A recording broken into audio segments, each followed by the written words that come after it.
하나님 말씀 보겠습니다. 요한복음 4장 21절로 26절입니다. 신약 147촉지음에 있습니다. 요한복음 4장 21절로 26절 같이 합독하겠습니다. 시작. 예수께서 이르시되 여자여 내 말을 들으라. 이 산에서도 말고 예루살렘에서도 말고 너희가 아버지께 예배할 때가 이르리라. 너희는 알지 못하는 것을 예배하고 우리는 아는 것을 예배하오니 이는 구원이 유대인에게서 나니라. 아버지께 참되게 예배하는 자들은 영과 진리로 예배할 때가 오나니 곧 이때라. 아버지께서는 자기에게 이렇게 예배하는 자들을 찾으시느니라. 하나님은 영이시니 예배하는 자가 영과 진리로 예배할 것이니라. 아멘. 하나님, 이 시간도 듣겠사오니 말씀하여 주시고 그 말씀 속에서 하나님을 만나고 하나님의 크신 사랑과 은혜를 만나는 귀한 시간 되게 하시어 우리의 믿음이 더욱더 견고하여지게 하시고 세상에서 믿음으로 살아갈 수 있는 힘과 능을 더하여 주시옵소서. 예수님 이름으로 기도하옵나이다. 아멘. 요한복음 4장 21절로 26절 지금은 예배할 때 라는 제목으로 같이 은혜를 나누도록 하겠습니다. 한번 다 같이 해보겠습니다. 지금은 예배할 때. 지금은 예배할 때. 세상 사람과 우리 그리스도인 신자들이 다른 게 있다면 뭐가 다른 게 있냐면 하나님을 예배하는 게 다릅니다. 그러니까 우리도 세상 사람도 똑같이 먹어야 살고 돈도 벌어야 되고 직장도 다녀야 되고 가정을 이루며 사회 공동체에서 살아가지만 우리는 한 가지 다른 게 있다면 이렇게 주일날 나와서 하나님께 예배하는 게 다르다는 거예요. 그럼 예배는 누가 하느냐? 말했듯이 신자들만 예배하는 거예요. 구원받은 하나님의 자녀들만 예배하는 것입니다. 주일이 되었는데 물론 어디 몸이 특별하게 아파서 또 피치 못할 사정이 있을 수도 있지만 그렇지 않은 바에야 주일인데 집에 가만히 있는데 자기 마음에 아무런 생각이 안 들어. 교회에 가고 싶은 마음도 안 들고 양심에 신앙 양심에 꺼리낌도 없이 세상 사람과 똑같이 산다면 그 사람은 신자가 아니라고 해도 괜찮은 거죠. 그죠? 예수 믿는 사람은 예배를 못 드릴 수는 있지만 그 마음에 예배 드리고 싶은 마음이 조금이라도 있는 거예요. 그래서 세상 사람과 우리가 차이가 나는데 그건 뭐냐면 우리는 하나님을 예배할 수 있는 특권이 우리에게 있다는 것입니다. 그것이 다른 거예요. 오늘 본문은 주님과 사마리아 여인이 대화하는 중에 그 가운데 들어있는 본문입니다. 우리 4장 21절 한번 읽어볼까요? 다 같이 시작. 예수께서 이르시되 여자여 내 말을 믿으라. 이 산에서도 말고 예루살렘에서도 말고 너희가 아버지께 예배할 때가 이르리라. 그러니까 말 그대로 예배할 때가 도래한다는 거예요. 예루살렘에서 예배드리고 저 산에서 예배드리고 그런데 어디에서 예배드려야 됩니까? 하니까 주님이 이 산에서도 말고 예루살렘에서도 말고 이제는 예배할 때가 이른다는 거예요. 자, 이때는 주님이 지금 대화하고 있는 거잖아요. 그러면 지금은 어떻습니까? 오늘 제목이 지금은 예배할 때인데 주님이 예배할 때가 이를 것이다 했으니까 지금은 어떤 때? 예배할 수 있는 때라는 거예요. 지금은 언제든지 하나님을 예배할 수 있는 때 누가? 신자가, 성도가, 예수를 믿는 성도가, 교회가 하나님께 부르심을 입고 택하심을 받은 하나님의 자녀가 하나님을 예배할 때가 됐다는 거예요. 4장이니까 35절을 한번 읽어볼까요? 4장 35절 시작. 너희는 넉 달이 지나야 추수할 때가 이르겠다 하지 아니하느냐? 그러나 나는 너희에게 이르노니 너희 눈을 들어 밭을 보라. 휘어져 추수하게 되었도다. 휘어져 추수하게 되었도다. 우리 어떻게 생각해요?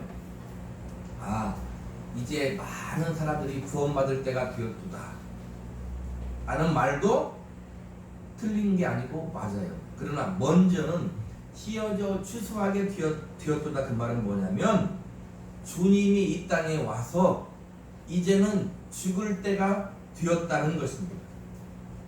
주님이 죽을 준비가 되었다는 거예요.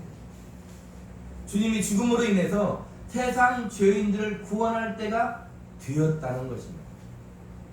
그게 휘어져 추수할 때가 되었다는 거예요. 히브리서 9장 11절로 12절에 그리스도께서 장래 좋은 일의 대제사장으로 오사 손으로 짓지 아니한 것 곧 이 창조에 속하지 아니한 더 크고 온전한 장막으로 말미암아 염소와 송아지의 피로 하지 아니하고 오직 자기의 피로 영원한 속죄를 이루사 단번에 성소에 들어가셨느니라.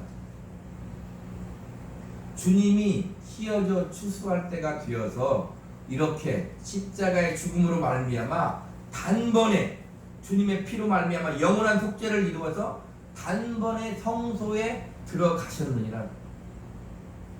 히브리서 10장 19절 20절은 그러므로 형제들아 우리가 예수의 피를 힘입어 성소에 들어갈 담력을 얻었나니 그 길은 우리를 위하여 휴장 가운데로 열어놓으신 새로운 길이요 새로운 살 길이요 휴장은 곧 그의 육체니라. 그러니까 예수님이 육체로 인하여 피 흘림으로 말미암아 성소에 들어갈 담력을 얻었다는 거예요. 그러니까 예수님의 십자가의 구속의 보혈로 말미암아 쉽게 얘기하면 하나님 아버지를 예배할 수 있게 되었다. 지금이. 그래서 우리는 이제 하나님을 어디에서든 만날 수 있는 것, 어디에서든 예배할 수 있는 것. 은혜가 무엇입니까? 그것이 바로 우리에게 주신 은혜라는 것을 잊으면 안 되는 거예요. 그래서 예수 그리스도의 죽음으로 아버지 하나님을 이제는 예배할 수 있게 되었다는 것, 그것이 바로 우리에게 주신 엄청난 은혜인 것입니다. 성도 여러분은 그것을 알고 있습니까? 이해하고 있습니까? 믿고 있습니까? 이 은혜를 받았습니까? 우리 어떻게 대답해야 돼요? 아멘 해야 된다. 이 예배는 예배당에 가서 드린 예배는 하나님이 부르셔서 하는 예배인데 아까도 얘기했듯이 하나님의 자녀들만 하는 예배예요. 먼저는 하나님 아버지께 영광 드리고 우리가 은혜를 받아야 되는 거예요. 어디에서 은혜를 받나요? 모든 의식과 모든 순서에서 또 말씀 선포에서 우리가 은혜를 받는데 그때 하나님이 주신 은혜가 있을 거다 이 말입니다. 집중해서 귀 기울여서 마음을 쏟아서 하나님 앞에 서서 지금 예수로 말미암아 내가 하나님을 예배하고 있구나 예배를 드리는 거예요. 그러면 하나님이 분명히 주시는 은혜가 우리에게 있다는 것입니다.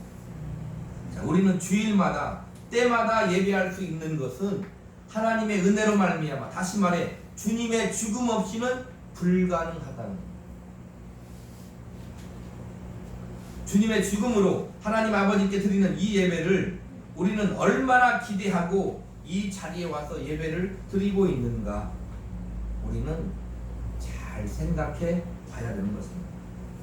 얼마나 긴장하며 얼마나 감격하며 얼마나 감사하며 얼마나 두렵고 떨림으로 하나님 아버지께 예배를 하고 있는가 우리는 생각해야 된다 이 말입니다. 4장 24절 한번 읽어볼게요. 시작. 하나님은 영이시니 예배하는 자가 영과 진리로 예배할지니라.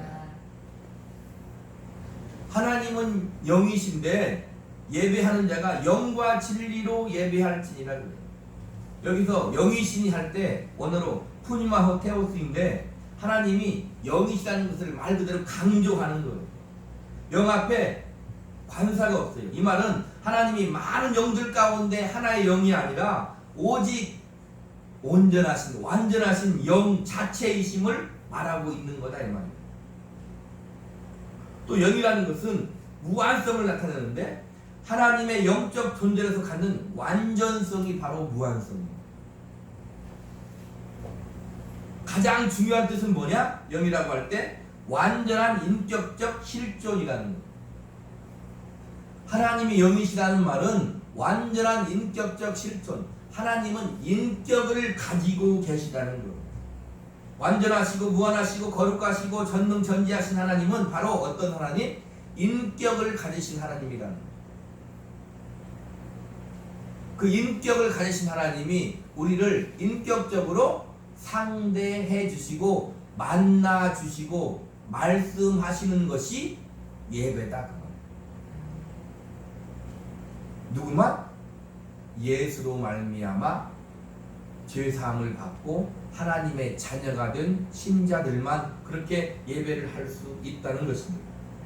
이 하나님이 요한복음 3장 16절 보니까 하나님이 세상을 이처럼 사랑하사 독생자를 주셨으니 그래요. 하나님이 죄인된 우리를 사랑해서 독생자를 주심으로 말미암아 우리가 하나님을 예배할 수 있는 자들이 되었다는 거예요. 신앙은 복잡한 게 아니에요. 단순한 거. 그 예배를 어디에서가 아니라 무엇으로 어떻게 드리냐는 것입니다. 하나님은 영이시니 예배하는 자가 영과 진리로 예배하는 거예요. 어떻게 예배해야 된다고요? 어디에서가 중요한 게 아니라 영과 진리로 예배해야 된다는 거예요. 무엇으로? 영으로. 어떻게? 진리로 예배로 드려야 된다 이 말이에요. 여기서 영은 푸뉴마트인데 성령, 예. 또 어떤 뜻이 있어요? 우리의 영을 말해요. 그러니까 성령께서 인도하셔서 우리의 영으로 나의 영으로 하나님께 예배자로 나아가는 거예요. 근데 무엇을 가지고 나아가요? 진리를 가지고 나아가야 된다 이 말입니다. 진리, 알레테이아인데 예수 그리스도 즉 그의 인격과 사역이다 이 말입니다. 하나님은 이렇게 진리로 드리는 예배만 받으시는 거예요. 자, 헌금 없는 예배가 없다고 그러잖아요. 예물 없는 예배가 없다고 그러잖아요. 아니요, 예물은 없어도 돼요. 헌금은 없어도 우리가 예배 드릴 수 있어요. 예물은 절대 재물이 아니에요. 재물은 무엇이 재물입니까? 우리를 위해 대신 십자가에 죽으신 예수님이 재물인 거예요. 헌금은 왜 하는 거예요? 그 은혜에 감사함으로 드리는 거예요. 헌금을 아무리 많이 해도 하나님이 받지 않으세요. 어떤 헌금을 받으세요? 예수 그리스도의 피, 그의 제물로 말미암아 하나님께 예수로 말미암아 드리는 예배만, 진리로 드리는 예배만 어떻게? 하나님이 받으신다는 겁니다. 그러니까 세상 사람이 아무리 자기의 진심을 다해도 거기에 진리가 없으면 하나님은 받으시지 않습니다. 하나님이 받으시면 모두가 다 천국 백성이겠죠. 아니요, 성경은 분명히 하나님의 백성이 있다는 거예요. 하나님이 택하신 하나님의 은혜를 입은 백성이 따로 있다는 것입니다. 여기에서 진리는 알레테이아인데 숨기다, 알지 못하다, 있다를 뜻하는 란다노의 부정적인 의미 아나 합쳐져 명사화된 단어인데 의미가 뭐다? 숨김이 없는 상태 또는 어떤 일을 깨달아 아는 것, 하나님의 뜻을 잊지 않는 것을 뜻해요. 하나님의 특별 계시에서 나온 하나님에 대한 명백한 뚜렷한 지식이다 이 말입니다. 무엇이 숨김이 없는 상태고 무엇을 깨달아 아는 거예요?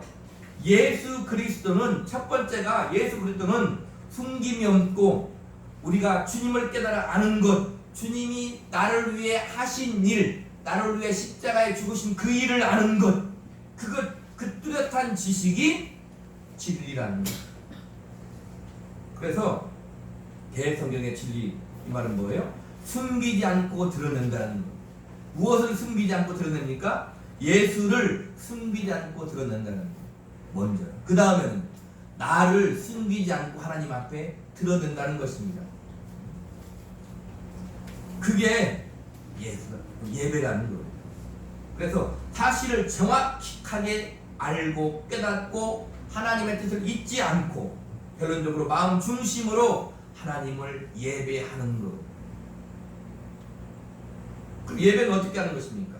예수를 제대로 알고 예수 그리스도의 피를 붙들고 우리가 마음의 중심을 들이며 하나님의 뜻을 잘 깨달아 예배 드리는 것이라 이 말입니다.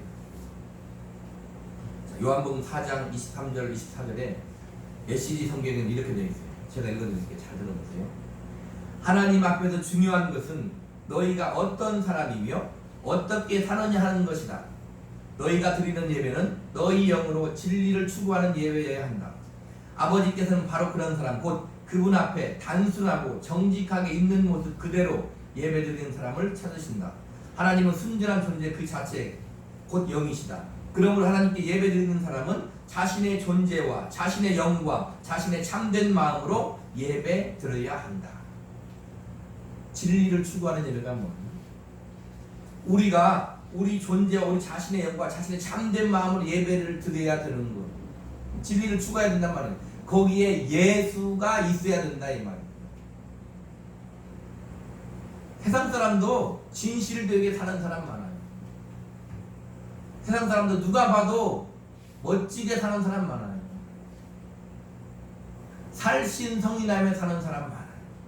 자기를 희생하며 다른 사람을 위해 사는 사람 많아요.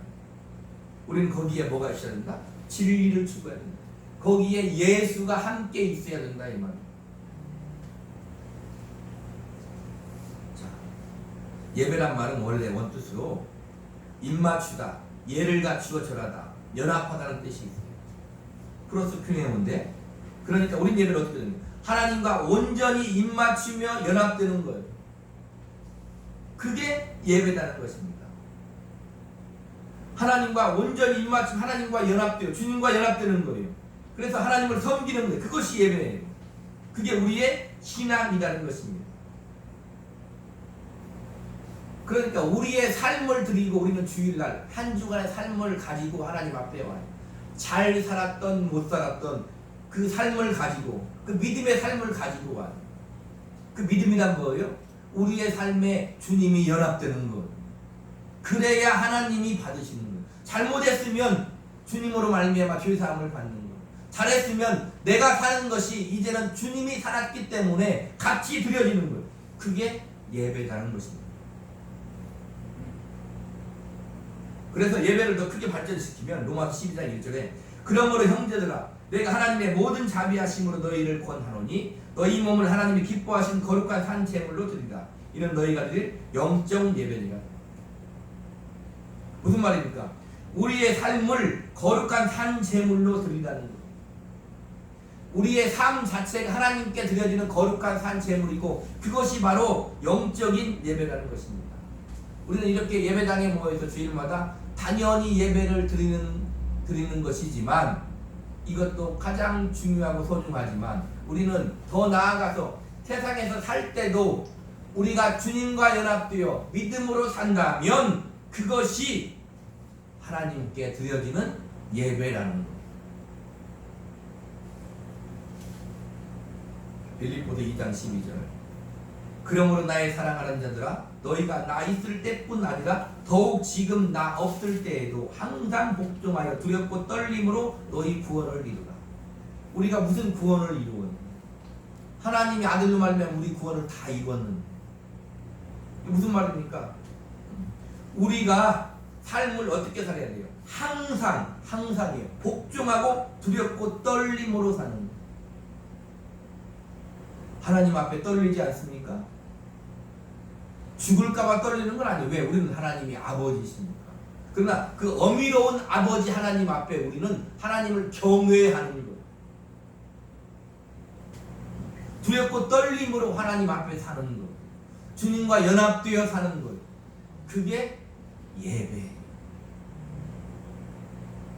우리는 매 순간을 얼마나 믿음 없이 살 때가 많은가를 우리는 잘 생각해야 되는 것입니다. 그래서 우리는 우리 신앙에서 신앙생활을 하며 다른 것을 찾는, 자꾸 다른 것을 찾으니까 세상이 원하는 것이 목표가 되어 그렇게 찾고 살으니까 어떻게 돼요? 시험에 빠지는 거예요. 믿음의 관여를 우리는 잘 찾아야 되는 것입니다. 고린도전서 1장 22절 25절에 유대인은 표적을 구하고 헬라인은 지혜를 찾으나 우리는 십자가에 못 박힌 그리스도를 전하니 유대인에게는 꺼리끼는 것이요 이방인에게는 미련한 것이로되 오직 부르심을 받은 자들에게는 유대인이나 헬라인이나 그리스도는 하나님의 능력이요 하나님의 지혜니라. 하나님의 어리석음이 사람보다 지혜롭고 하나님의 약하심이 사람보다 강하니. 유대인은 표적을, 유대인만 그러나요? 우리 기독교인들은 표적을 구하잖아요. 우리에게 확실한 표적이 있다면 세상 사람이 왜 예수를 안 믿겠어요? 그 말은 세상 사람이 바라는 표적은 우리에게 없다 이 말입니다. 그런데 우리조차도 그런 표적을 구해요. 예수님 뭐라 그랬어요? 너희가 표적을 구하느냐? 내가 표적을 보일 것은 요나의 표적밖에 없다는 거예요. 3일 밤낮을 뱃속에 있다가 살아나온 요나의 표적밖에 없다는 거예요. 그게 무엇입니까? 주님이 죽으시고 부활하는 것. 그 표적밖에 없다는 것입니다. 우리는 하나님의 자녀로서 아직도 무슨 신앙의 표적을 구하고 있는가 잘 생각해 봐야 됩니다. 아직도 예수 믿으면서 세상을 그렇게 기대하고 있는가 우리는 잘 생각해 봐야 되는 거예요. 아직도 세상에서 무엇을 이루어 나를 영광스럽게 나타내고 싶은 것이 있는가 우리는 잘 생각해 봐야 돼요. 우리는 무엇이 되지 말라는 게 아니에요. 우리는 무엇이 되어야 됩니다. 되려고 하는 이유가 무엇이냐 이 말입니다. 우리의 자랑과 명예와 능력은 말씀하시잖아요. 그리스도가 이 말입니다. 그리스도의 십자가예요. 우리는 십자가에 못 박힌 그리스도를 전하니 우리가 전하는 것은 십자가에 못 박힌 그리스도예요. 그래서 교회에 가면 상징이 뭐예요? 십자가가 이 말입니다. 십자가가 휘황찬란하게 반짝거리지만 그 십자가는 우리를 위해 저주를 대신 받고 죽으신 그 예수님의 십자가예요. 그걸 상징하는 거다. 그래서 우리는 무엇이 될 수 있지만 우리의 자랑과 명예와 능력은 그리스도요, 그리스도의 십자가라는 것을 우리는 잘 이해해야 합니다. 바울의 이 고백을 잘 생각해 보시기 바랍니다. 고린도전서 2장 2절에 내가 너희 중에서 예수 그리스도와 그가 십자가에 못 박히신 것 외에는 아무것도 알지 아니하기로 작정하였노라.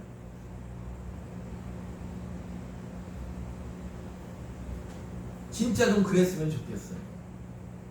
예수 믿고 좀 아무런 걱정 없이 살았으면 좋겠어요. 예수 믿는 사람만 예배 드린다고 말씀드렸는데 교회에 보세요. 누가 교회에 옵니까? 예수 믿는 사람들이 와요. 회개하고 교회 오는 게 아니에요. 먼저는 하나님이 그를 불러 받아줘야 되는 거예요. 예수로 말미암아 우리를 받아줘야 되는 거예요. 그래야 회개가 나오는 거예요. 그러니까 교회는 목마른 사람, 병든 자, 가난한 자, 연약한 자 누구든지 예수님은 오라는 거예요.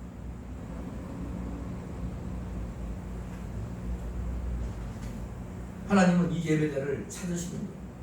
8장 23절에 아버지께서는 자기에게 이렇게 예배하는 자를 찾으시느니라고. 여기서 찾다는 제태어인데 무슨 말이 있냐면 또 다른 말로 원한다, 요구한다는 뜻이 있어요. 그러니까 하나님이 이런 예배자를 우리한테 요구한다는 거예요. 그게 찾으신다는 거예요.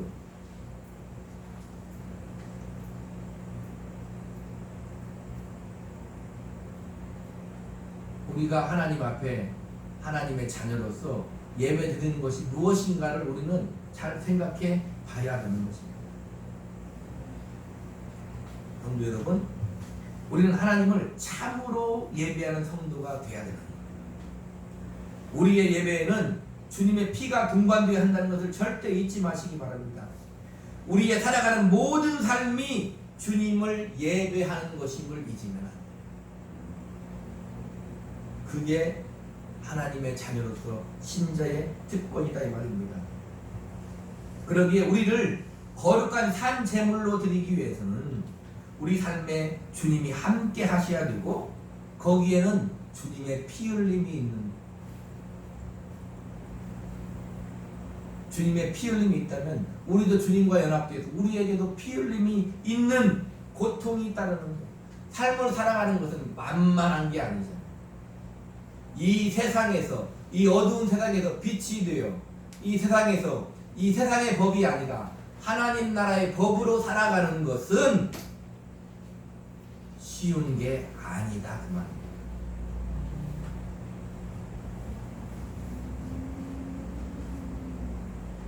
갈라디아서 6장 7절에 스스로 속이지 말라. 하나님은 업신여김을 받지 아니하시나니 사람이 무엇으로 심든지 그대로 거두리라. 우리는 이 예배당에서 예배하며 또는 예배를 끝나고 나가 세상에 살면서 하나님을 예배하며 하나님을 어떻게? 업신여김을 합니다. 하나님은 업신여김을 받지 않는다는 것입니다. 우리 사도행전 2장을 한번 찾아봅니다. 사도행전 2장.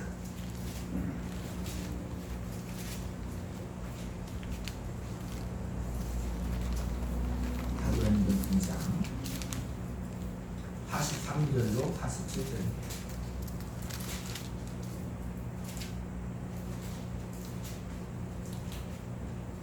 신약 190쪽쯤이었습니다. 사도행전 2장 43절로 47절. 자, 다같이 합독합니다. 사람마다 두려워하는데 그들로 말미암아 기사와 표적이 많이 나타나니 믿는 사람이 다 함께 있어 모든 물건을 서로 통용하고 또 재산과 소유를 팔아 각 사람의 필요를 따라 나눠주며 날마다 마음을 같이하여 성전에 모이기를 힘쓰고 집에서 떡을 떼며 기쁨과 순전한 마음으로 음식을 먹고 하나님을 찬미하며 온 백성에게 칭송을 받으니 주께서 구원받는 사람을 날마다 더하게 하시니라. 자, 천국은 저 천국이 따로 있어요. 그러나 이 땅에서의 천국의 모습은 바로 이런 모습이다 이 말입니다. 믿는 사람이 다 함께 있어. 믿는 사람들은 믿는 사람끼리 함께 있는 거예요. 예배는 이렇게 나와서 믿는 사람끼리 하나님께 예배 드리는 것입니다. 또 세상에 나가서 믿는 사람으로서 살아야 되는 거예요. 모든 물건을 서로 통용하고 또 재산과 소유를 팔아 각 사람의 필요를 따라 나눠줍니다. 초대교회 성도들은 그랬어요. 지금은 그럴 수 있어요? 그럴 수 없어요? 지금도 그럴 수 있어요. 지금도 그럴 수 있는 거예요. 근데 지금은 어떻게 돼요? 그렇게 안 하는 거죠. 이렇게만 해야 된다가 아니라 그럴 수 있다 이 말입니다. 왜요? 우리는 한 지체잖아요. 주님이 머리가 되어 한 지체가 된 교회잖아요. 우리는 그럴 수 있어요. 다 함께 모여서 같이 예배하고 물건을 서로 통용하고 돈 많이 번 사람이 있으면 많이 번 사람이 가난한 사람 나눠줘가면서 우리는 그렇게 필요를 따라 나눠주며 그래요. 날마다 마음을 같이하여 성전에 모이기를 힘쓰고. 예수 믿는 사람이 가장 먼저 할 수 있는 게 뭐예요? 성전에 모여서 예배하는 것. 그 기본적인 것을 우습게 여기고 하나님을 우습게 여기면 안 된다는 거예요. 자유하며 사는 건 그 다음 문제. 성전에 모이기를 힘쓰고 집에서도 떡을 떼요. 뭔 떡을 뗀다는 거예요? 성찬을 뗀다는 거예요.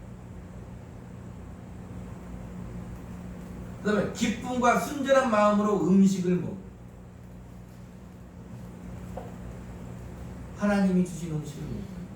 떡을 때문에 주님이 나를 위해 몸짓고 찢으심을 언제나 기억하며 그렇게 산다 이 말입니다. 그리고 하나님을 찬미하여 내 것을 나누어줘도 괜찮다 이 말입니다. 오히려 하나님을 찬미하고 온 백성에게 칭송을 받아. 그러면 온 백성이 칭송을 한다. 그리고 구원받는 사람을 하나님이 날마다 더하게 하신다. 어찌 보면 그렇게 우리가 안 하니까. 물론 교회에서 참 좋은 일 많이 합니다. 가난한 자들을 위하여 복지, 선교 이거 많이 하죠. 이게 천국의 모습이다 이 말이에요. 그러니까 우리는 모여서 예배하고 그냥 끝나는 게 아니에요. 연약한 자가 있으면 연약한 자를 돌봐요. 내가 머리라고 손이 아프면 손을 치료하지 않습니까? 아니죠. 손을 치료해서 온전한 몸을 이루어야죠. 손 끝에만 아파도 내가 아픈 거예요. 머리이신 주님이 아픈 거예요. 그렇게 우리는 하나님을 예배하며 사는 것입니다. 지금은 하나님을 예배할 수 있는데 예배는 구원받은 성도들만 하나님의 자녀만이 드릴 수 있는 것입니다. 그것이 우리의 짐이 되면 하나님의 은혜를 입은 성도가 구원받은 성도가 예배가 어떻게 짐이 됩니까? 이 예배당에 모여 예배 드리는 것도 나가서 사는 것도 우리의 생각에는 항시 무슨 생각이 있어요? 하나님 생각이 있잖아요. 주님 생각이 있는 내가 어떻게 잘 못해도 우리는 항시 주님을 생각해요. 내가 잘해도 주님이 생각해요. 하나님도 마찬가지입니다. 무엇을 하든지 하나님의 관심은 항상 예배하고 있는 하나님의 자녀들에게 관심이 가 있는 거예요. 우리가 살아가면서 부모가 돼서 자식이 머릿속에서 지워지는 때가 있어요? 자식에 대한 염려와 근심이 지워질 때가 있어요? 그러지 않아요. 부모는 항상 나이를 많이 먹던 적게 먹던 자식이 크던 적던 물론 조금 덜하고 덜하는 것뿐이 더하고 덜하는 것뿐이지 부모는 항상 머릿속에 자식이 있는 거예요. 하나님도 그렇다 이 말입니다. 하나님을 참으로 예배하는 자식을 하나님은 항시 관심을 가지고 있는 잘하면 잘하니까 기쁘신 것이고 못하면 못하시니까 안타까운 거다 이 말입니다. 우리 그 하나님의 마음을 알고 예배자로서 살아가요. 지금은 어디서가 아니라 어디에서든지 어떻게 성령과 진리로 하나님을 예배할 수 있는 자가 바로 우리 그리스도인 하나님의 은혜를 입은 사람임을 잊지 마시기 바랍니다. 그래서 삶으로 하나님을 섬기는 거예요. 그것이 예배인 거예요. 우리의 모든 삶이 예배라는 것을 우리는 우리 가슴 깊이 믿음을 가지고 살아가는 거예요. 한 주간도 하나님을 참으로 예배하면서 잘 믿음으로 사시기를 우리 구주 예수 그리스도 이름으로 축복합니다. 네. 기도하겠습니다.